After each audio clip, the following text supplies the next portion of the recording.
Rusty Quill presents The Magnus Archives.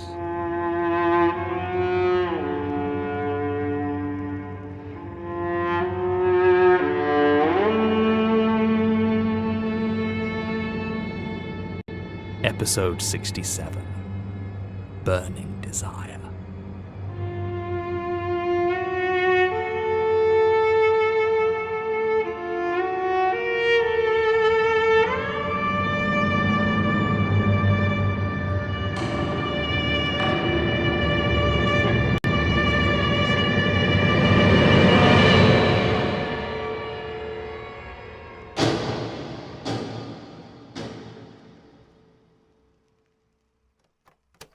Statement of Jack Barnabas regarding a short-lived courtship with Agnes Montague in the autumn of 2006.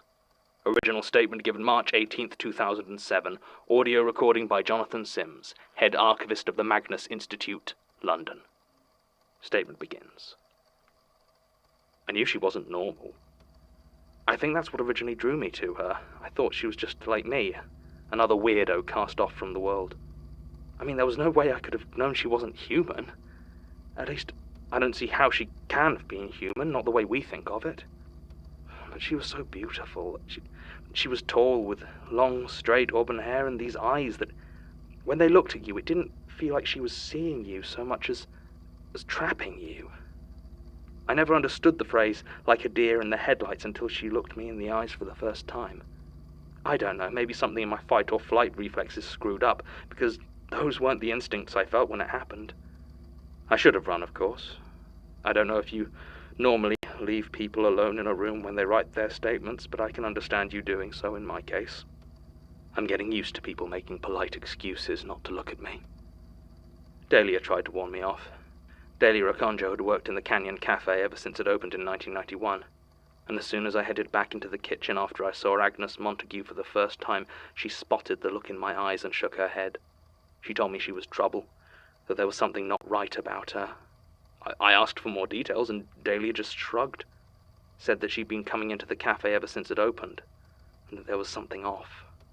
At the time, I assumed that she meant Agnes had been coming in ever since she was a child, as she looked about my age. But looking back, I'm not so sure. It wasn't as though it would have made any difference. I was drawn to her in a way I can't even explain. I could never bring myself to say anything or even make a sound when her eyes fell on me. I barely had enough wherewithal to confirm her order, even if it was always the same. A large cup of black coffee with enough room for milk. She never actually put any milk in it. She never even drank it. She'd just take it over and sit there, staring out the window into the street for an hour or so. It wasn't like there was much of a view. Just a normal street. And outside Sheffield city centre, that's not much of a view at all. Still, she'd sit there, staring, alone with her thoughts for about an hour, then stand up and leave. I'd go over to clear away her coffee, and it was always scalding hot. It was such a strange little routine, and I would spend time wondering to myself what she could possibly be thinking about. What was her life that every Tuesday at 3 p.m. she came into the same cafe and didn't drink a black coffee? The way she always used to order the coffee, it always sounded like she was enjoying it. The order, I mean. Like the phrase, "one black coffee with room for milk," was a delightfully novel thing for her to say. In the year and a bit leading up to my finally talking to her, I only ever saw 2 occasions when she wasn't sitting alone. The first was when another man attempted to chat her up. At least, I assume that's what he was doing. I didn't recognize him, but you can always tell when someone starts a conversation with a motive like that. He walked over and started saying something or other, cocky as anything. Agnes, though I didn't know her name back then, just looked up and met his eyes, and I could see him start to falter. Sweat began to roll down his forehead, but he kept talking. Then Agnes went to stand up. It was only a very small movement, but the man started as though a gun had gone off, knocking into the table and spilling coffee all over his hand. It had been sat there almost 40 minutes, but I could see his flesh start to redden with burns where the liquid had touched it. He screamed, and suddenly all eyes were on him. His face went almost the same color as his burned hand, and he shouted something vague at us about suing us over the temperature, and ran out the door in pain and embarrassment. Suffice it to say, we did not hear from his lawyers. That was the day I noticed the slight scorch marks on the chair Agnes had been sat on, though at the time I didn't connect the two. The other time was about near the end of October last year. I remember because Dahlia had been ranting at me about how impossible it was to get a decent woman's Halloween costume that didn't, as she put it, show a mile of skin. I was making some weak joke about going as a bedsheet ghost and telling everyone it was sexy because the ghost was technically naked, when I looked over and saw someone else sat at the table with Agnes. She was a short Asian woman with close-cropped hair and a thick, muscular frame. I remember being a bit surprised that she seemed to be just wearing a tank top, given how cold it was starting to get, but it did show off a rather intimidating back tattoo of what looked to be a man wreathed in the fires of hell. I still remember how disconcerting I found that screaming face, contorting in the agony of inked-on fire. Weirder than all that, though, was the fact that Agnes appeared to be talking to her, actually saying words that weren't an order for coffee or a thank you. Her voice was soft, and I couldn't make out any of the words. I mean, I know I shouldn't have been trying to listen. I know it's a creepy thing to do, but you don't understand how momentous an occasion this was. To see this beautiful woman whose name I didn't know finally talking to another human being, it was incredible. The shorter woman's voice was loud, though, and she made no attempt at subtlety in her conversation. She was talking about some sort of job, and whether Agnes was going to be able to do it. At first I thought it was a job interview, and then she started talking about Agnes being released from something. Agnes just said something softly and shook her head. She looked sad, an expression I'd never seen on her face before. The other woman sighed, clearly unhappy with the answer, and stood up to leave. Before she went, she took out a brown paper envelope and handed it over. Said that she'd give it to her now so she didn't forget later. She called it a collection. It looked like the envelope might have been full of money. Agnes put it in her jacket and returned to staring out the window, as her intimidating companion left with a frustrated expression. That was the moment I decided to try and talk to Agnes. Seeing her interact with someone else, even in such a weird way, unblocked something in my mind. The following Tuesday, when she came in and ordered her coffee, I asked her name. She looked at me in surprise, and for a second I felt like I'd made a terrible mistake. But then she told me, very matter-of-factly. And then I asked her out on a date. I don't know how it happened, it just tumbled out of my mouth before I could stop it. There was a moment of absolute silence, like everyone in the place had stopped breathing, though nobody had looked up. Then Agnes's face twisted into something I think was a smile, and she said yes. A wave of giddy joy just washed right over me, and she took her coffee and went to her normal table. I could feel Dahlia staring at me from the kitchen, and I didn't want to turn around because I knew exactly the face she'd been making. I was too happy to let her ruin it with her muttered predictions of disaster. It was only after Agnes had left her undrunk coffee and headed out to wherever she went that I realized we'd never made any actual arrangements. I spent the next day in a funk, kicking myself for having been so stupid. I have Wednesdays off work, so there was plenty of time to mope around the house feeling sorry for myself. About 3 in the afternoon, though, there was a knock on the door. Standing on the other side was Agnes. She was dressed in a dark woolen coat and grey scarf, and had that same sort of smile on her face. She asked if I was ready to go. I was very much not. I asked her to wait a minute as I ran back to my room to put on some deodorant and a clean shirt. It was as I was doing this, I noticed kind of an odd smell, like when you turn on an electric heater for the first time in a while and you get a whiff of all the burning dust. I looked up and noticed that in the corner of the room, where there had been a spider's web this morning, there was just a faint wisp of smoke. It was weird, but I had more important things on my mind. As soon as I was ready, I headed out. I asked what she wanted to do, and she looked at me like I was stupid. We were going to walk in the park, she said, like it was the only possible thing to do. Of course I agreed. She was the strangest person I'd ever met, but something about it just charmed me. So we went down to Bowl Hill Park, the nearest one to my flat, and we walked. I did most of the talking, as you might have expected. I don't even remember half the things I said now, just a meaningless babble of thoughts, personal details, anecdotes. I worried I was boring her, but every time I looked over she had that same expression on, which by then I was pretty sure was a smile. I'd catch her eye and that feeling would flood through me. I still don't know quite how to describe it, but whatever it was powerful.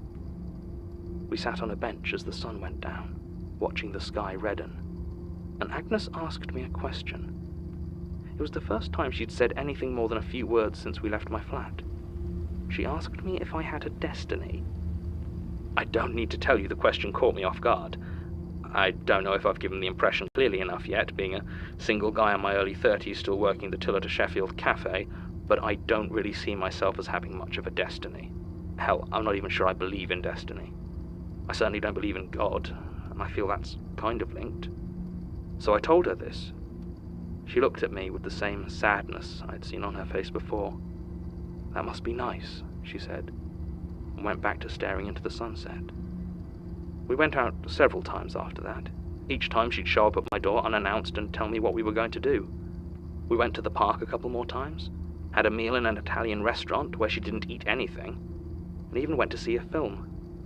I remember it was The Prestige, and when I asked her thoughts on it, she just told me she hadn't been watching.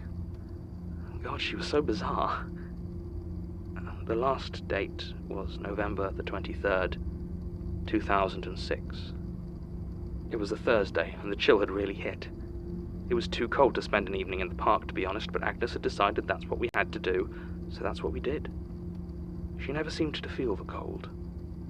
We'd walked in silence for about an hour, and it had gotten dark. I was about to suggest we leave, as they usually closed the park after nightfall, when I heard Agnes gasp.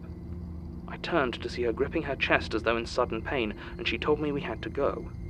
I followed her as she staggered out of the park and over to a phone booth where she made a panicked call. She said something about a tree falling, and that they had to finish something. Then she hung up. She leaned on my arm as we walked back to her flat. I'd never been there before, but it was clear she couldn't make it unassisted. The building was old, and the wallpaper of the corridor was a faded green lily pattern, occasionally scarred with a vivid hole burnt into it. As we approached her door, I saw a small group of people gathered around it, waiting. I recognized the woman she'd been talking to several weeks before, but the others were strangers to me. They were all dressed in rough work clothes and wore severe expressions. One of them, a big guy with a shaved head, was holding an unlit lantern and speaking to the others in a language that I think was Spanish or Portuguese. Another held a bag that seemed to be full of candles, while a third had a clear plastic container filled with hundreds of tiny spiders. None of them paid me any attention, and I was rapidly feeling like I was falling into something that I really didn't want to. Agnes turned to me and apologized, told me goodbye, and thank you. There was such a sense of finality to it that I felt like my heart stopped. I should have left. I should have turned around and walked back the way I'd come and accepted that I'd never see her again. Instead, I did the stupidest thing I've ever done. There, caught up in a series of events that I didn't understand but that terrified me, and drowning in emotions that I still can't explain, I asked if I could kiss her. Without warning, she put her hands either side of my head. I realized it was the first time our skin had ever touched, and I could feel the intense, hellish heat that radiated from inside her, but it was too late. She leaned in and kissed me. There are no words to describe the pain. My face erupted in boiling agony as I felt my skin start to crack and peel, and the heat washed over me, erasing all thoughts in blistering white. I felt the fat in my cheeks liquefy and bubble as I tried to scream, but my lips wouldn't work. I fell to the floor. The last memory I have before waking up in the hospital was a single tear dropping onto my hand. A tiny, sizzling pang of torment that still somehow managed to cut through. When I awoke 3 days later in the hospital, Agnes was dead. The police came and took my statement, but they had already decided it was a suicide, and when I tried to tell them what had happened, they looked at me like I was making it all up. At least, when they could stand to look at me at all. The doctors did their best, and repeatedly told me that actually I was very lucky, as whatever fire I had put my face in should by rights have blinded me as well. It wasn't exactly a comfort. I lost almost everything after that. I never had much to begin with, and after I was let go at the cafe, I couldn't afford to keep my home. They didn't even try to pretend it wasn't because my burned face would scare away customers. I've ended up living with my father again, who has been understanding about the situation, though even he can't bring himself to meet my eye most days. The worst part is, looking back, I'm still not sure what I would have done differently were I to do it all again. Even after everything the police told me about her death and the hand, I don't know if I would have had it in me to resist. I just couldn't avoid being drawn in, like a moth to the flame. Statement ends. A rather different perspective on the woman known as Agnes Montague, or Agnes Fielding, depending on who you ask, although hardly a reliable account, steeped as it is in messy obsessions and confusion. Still, if the bald man with the lantern is, as I suspect, Diego Molina, it would indicate a link between his notable obsession with burning and Agnes, who apparently had not inconsiderable abilities in that area. I can't help but wonder if Arthur Nolan, the Hive's landlord, was one of the other members of that little group. I do not know if they have a name as such, but given the evidence of organization and the indications of worship, I have started to refer to them in my notes as the Cult of the Lightless Flame. And I believe they may also be connected to the ritual circle found in Scotland by Jason North. I've been as yet unable to find any other details on them with the information I have. Most of the information here has already been covered following the account of Agnes's time in Hilltop Road, but Martin has been able to make contact with Mr. Barnabas by email. He's apparently been doing much better in the years since his statement, having received some reasonably successful plastic surgery.